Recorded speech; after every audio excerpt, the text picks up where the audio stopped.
So, welcome to the Honey Pot. My name is Abby. I'm a video editor and interviewer here. Thank you for And having me. I'm excited. yes, if you could just introduce yourself. Yeah. So my name is Ashley Kutcher. I am a artist, musician, songwriter. I guess introduce myself as a lot of things. I guess I could say, but I will start with that. um, Kind of thinking in the vein of introducing yourself. It's a really big question, so take it in whatever direction you want, but I'm kind of curious how you got into music, how you kind of got to where you are right now. Yeah. So I feel like there's like the music part, and then there's like the career in music part. And when it comes to just music in general, I grew up listening to music. My dad was a huge um, fan of music. We grew up in like a little music studio in our basement, nothing too fancy at all. Like the walls were completely not done at all. And it was just, he threw every instrument in there he could find. And he ended up, teaching us how to, basically just love music because he didn't teach us how to play instruments, but he would give us all the resources. And, we kind of did that for fun. And that was a hobby that I just picked up since I was younger. I remember when I was 16, I got my first guitar that was like my own. And I remember learning how to play that just like off of YouTube, basically just so I could sing. So I started just learning easy songs and everything. And I just remember having so much fun with it. And my first music performance ever was actually in high school, and I did like a variety show, and it was like a talent show, and I just remember being so fun. And I got up there in front of my entire school, which like I feel like I would have considered myself a pretty shy person, but I'm also like when I was younger, but as I got a little bit older, I loved performing. So that's kind of like how I ended up getting into music. And then I would say as my years like progressed, I ended up going to college, and I didn't really want to pursue a music degree. I wasn't planning on going to a music school. My mom was like in the medical field, so I wanted to go into nursing school because I just wanted a job that like wasn't sitting down. I liked being involved with people, like talking to people, communicating, and I felt like just the best job for that I had the resources for was nursing. So when I was in nursing school, I started to feel like it was awesome. Like I actually loved school. I liked doing like projects and, hanging out with everyone in the program. But I started to like miss music a lot. I feel like it was just more of on the back burner.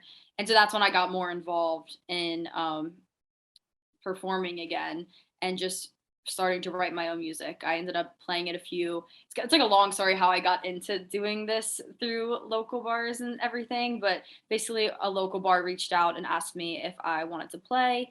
And I said no at first because I was like, there's no way I could play like a 3 hour set. I ended up changing my mind because I was tired of working this waitressing job all the time that I was working at like on the weekends and at nights, and then I was going to school during the day. Um, so I started picking up gigs, and honestly, I ended up making good money playing gigs around the Baltimore, Maryland area. And after that, I started meeting a bunch of people in the music, industry in Baltimore, just like local musicians, very talented people. And that's how I just started writing my own music. I was like, well, these guys want to help me and they want to like hang out and write. So like might as well.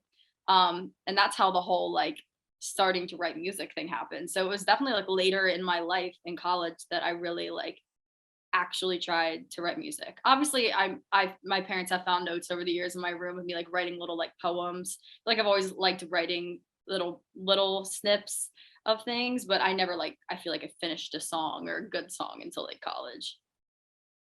That's an amazing story. A little Um, background. how do you think your original kind of hobby perspective affected your career in comparison to a lot of people just start with it being a career for them? Yeah, I think going into the career was kind of scary because music to me was always like I guess like a safe spot to write and just generally music when I wanted to, when I felt like it, when it felt right. But now like having it as a career, it's like, oh no, it's not just like if I want to, it's like this is your job. Like almost like I think the biggest challenge has been, you know not forcing myself to be creative, but it feels like I want to force myself to be creative all the time, because when you go from a job that has such like a, you know, here's you're in the hospital, these hours, and you feel like accomplished when you go and do something like that. I think when it comes to being creative, you can't just sit down every day. At least some people can, but how my brain works is I can't just sit down every day like a 9 to 5 and be like, okay, I'm gonna write music. Like it's something that, you know, and while I do try some days, like I'm just gonna give myself an hour and sit down, and if I can think of something good, I can, but not, you know, putting that pressure on yourself to like feel like you have to be creative all the time because it's your job. And so I would say like that's been the biggest, you know, challenge, as in having music as like a hobby, what transferring to like music as a career.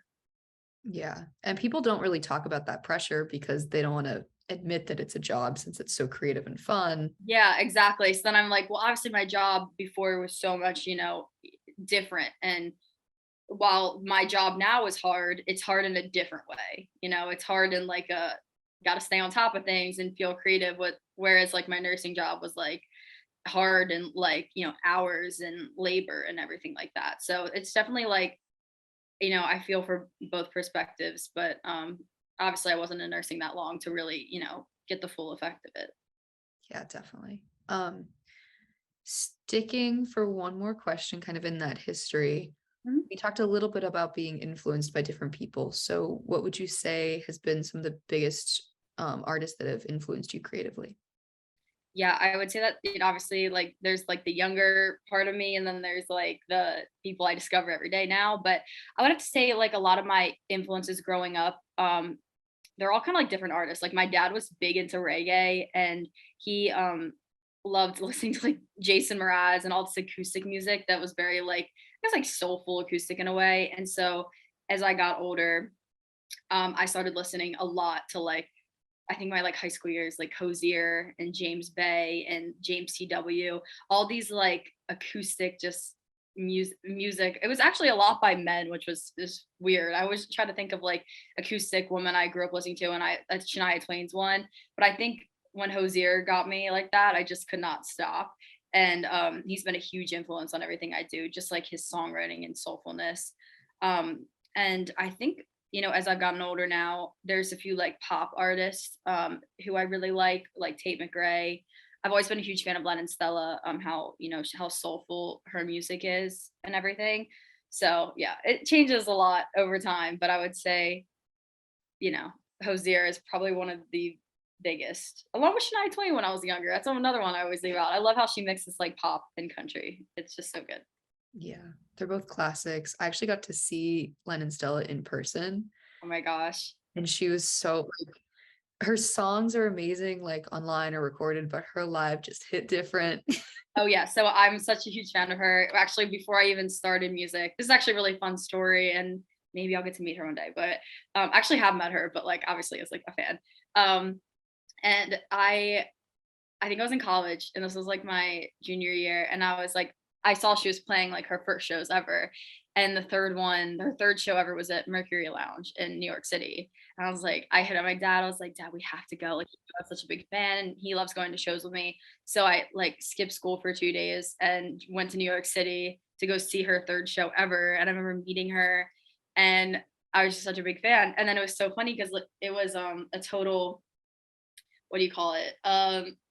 Not it's not even deja vu, but like a moment that I remember forever is when I got my first sold out, you know, 2 shows. One of them was Mercury Lounge. And I remember getting on that Mercury Lounge stage, being in the audience like 2 years prior, seeing like one of my favorite artists. And I was just like, wow, like full circle moment. I was like, that's a full circle moment. So that's always a story I like keep in the back of my head. Because I remember standing in the crowd at Mercury Lounge, like looking at London, like, I want to play here. Like I want to play here one day. And then 2 years later I sold it out, which was awesome. That's crazy. Yeah, even saying it out loud, I just, like, said that out loud. I was like, "Wow," like, sometimes I forget, how crazy it is. Yeah, because that doesn't I know it's real, but it doesn't I imagine if it doesn't sound It real, never it probably doesn't feel real. it never feels real. I feel like I'm always like, "When will it feel real?" And then it's like, it never really does. I don't know. Speaking of some unreal things, you have a second EP coming out Yes, I do. Very on soon. October 21st. Is It's there yeah, Survive My Own Mind is the title of it. I know the yours and the my, we kind of mix them up a lot, with the teaser and everything.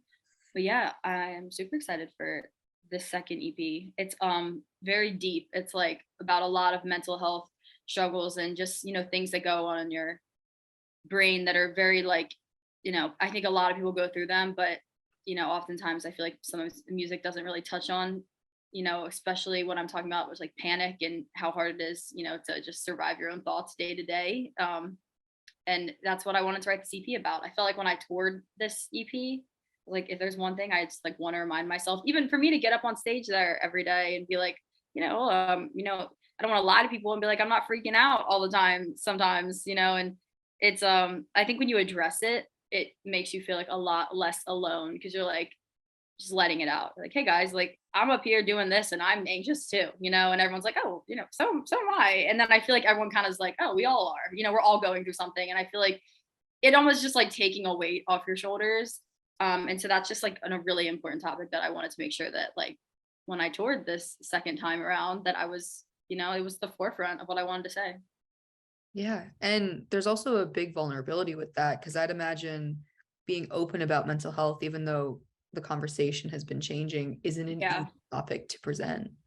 Yeah. The conversation has actually been changing so much, which is good. And honestly, seeing other people like have anxiety and struggling is very like it's I think in one of those song lyrics I have is like misery loves company. And while it like is awful, it's also like so true, but it also is like helpful in a way. Like if you don't want to feel like you're the only one that's like hitting a rock bottom or something. And I think specifically when it came to my mental health, it was a lot of panic and, just constantly feeling like I, couldn't do something because of my own thoughts. And that was really it. It wasn't like, oh, I can't do this because I'm not like, I'm not talented enough, or I can't do this because I don't like I'm not wearing the right thing. So it was always like, I can't do this because I'm literally like, my body feels like it's like, can't leave the house. And that was like something I didn't see a lot of people talk about. And it's definitely hard. And honestly, as I've addressed it already, people are like, oh my gosh, like I didn't know like what this was or like that I felt this way.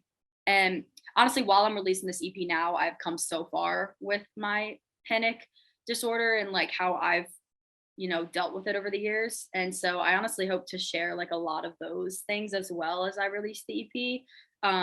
Because while I want people to not feel alone, I also want them to know that there's like a way out of it and it's not easy, but like you gotta like fight your own head. And I always say like the best memories are made out of the times where you push yourself out of your comfort zone. So you can't stay in that place your whole life. And if you do, you probably won't be happy. So that's another thing I really want to start to talk about when the whole project comes out. Yeah, and if you want to wait, you absolutely can, but I'm curious if there are any ways you can share with us of how you've made those first steps because those like beginning Yeah. steps to addressing those things I feel like are the hardest.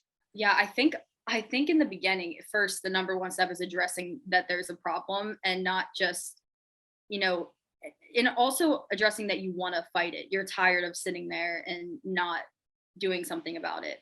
Pretend like I remember I had a lot of panic going into school and class. And at one point, I was like, you know what? I can sit here, I can skip it again and feel awful about myself because I skipped it again, or I can force myself to sit in the classroom. And the worst that happens is I either really have to get up and leave, but at least when I go, I will feel like I made that first stride. I feel like, if you're scared of a plane, which I know is a common fear, then, and I get panic sometimes on planes as well.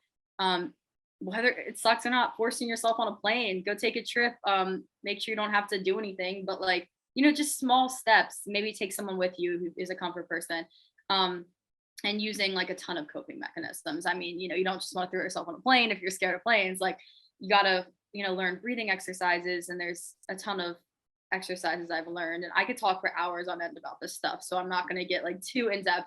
But I think a lot of it is learning about why your body's doing what it's doing, um, and why it's actually doing it to kind of help you in a way, and then learning to work with yourself. I think a lot of people try to fight like the feeling, and it's more about letting it happen, feeling it and accepting it, but knowing that it's not dangerous and everything like that. And that's like, it's easy to say, but it's really hard to do sometimes. So yeah, I would say there's a lot more I could say, but those are like some topics of advice that helped me when I first started trying to work through all this. Definitely. Do you think that writing was a do you think writing was a coping mechanism for you?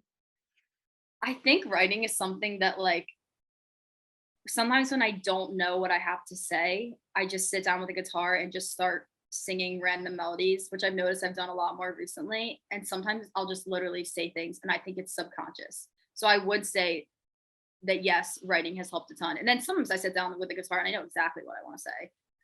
So I think whether or not you're trying to get something out that you don't know what it is, or whether or not you just know what it is and need to get it out, I think it's both are um, a great coping mechanism.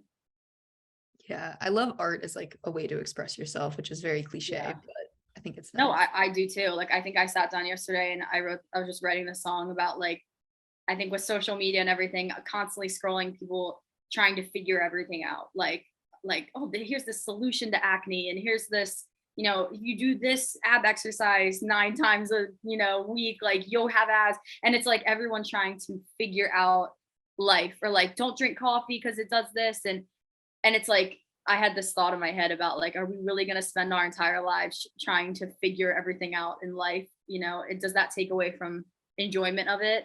And I just sat down and started writing about that, like just addressing the things that I, love, and addressing sometimes that things aren't going to be great, and sometimes you don't have to figure out why. You just need to get through it. So yeah, that's like a topic that I was just thinking about yesterday, which I think is like something that it's a good thing to figure out some things, but like other things, like you don't want to go searching for answers and everything because it can drive you crazy. I've been there.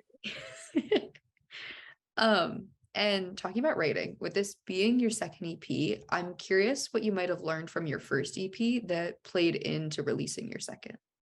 Yeah, I think the biggest thing was genre wise. I didn't realize how big of a struggle it was gonna be to like figure out a genre. I just thought I could write what I wanted and put it behind different beats and pop stuff and just like release it. And I realized later down the road, while it might have been a fun song to write, it probably wasn't necessarily me as an artist and who I want to be in the long term.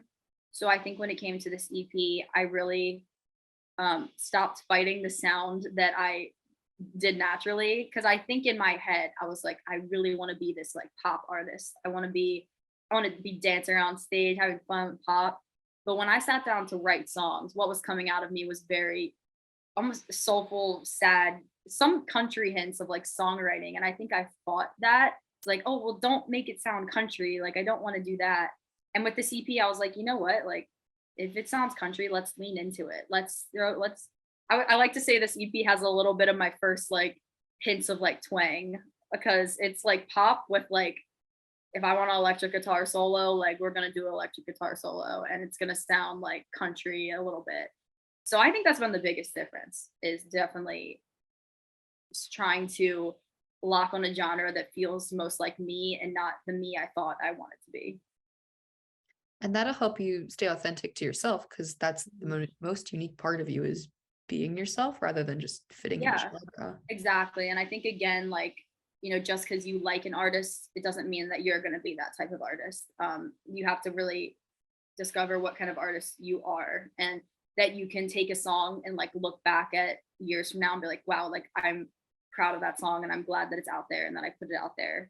And obviously that's not going to happen all the time. I'm sure I'll release more songs down the line where I'll be like, but I think, generally I really hope to continue to release songs that I can look back at years later and still want to listen to, because they're very, they have this longevity to them. And I think that's something that I'm just really trying to focus on. And I think sometimes when it comes to that, it's building a slower career. And it's not just about like pop viral hit sensations, because a lot of my favorite songs aren't in that genre. So I think looking too on who you like and who you admire, and following in their footsteps a little bit.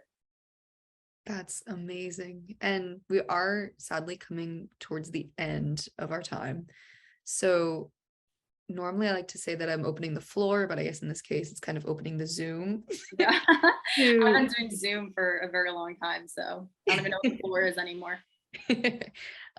so if there's anything you'd want to say directly to your fans, anything you'd want to promote, talk about, open-ended. Yeah, I mean, I would say to everyone listening, I'm generally so excited for the second EP. And if you listen to the interview, I explained a lot about why and how much this topic really means to me and has affected my life. Um, I will be announcing some dates soon for touring, and I really hope to see a lot of you guys at some of these shows. If you were at the first two shows, they were incredibly so fun and awesome. So I'm really just excited to see everyone in person next year and have a really good time. I think celebrating this new EP and just continuing to share music with everyone. So yeah, I would say that's a little message. Perfect. Thank you so much. Yeah, thank you. It's been a pleasure to meet you.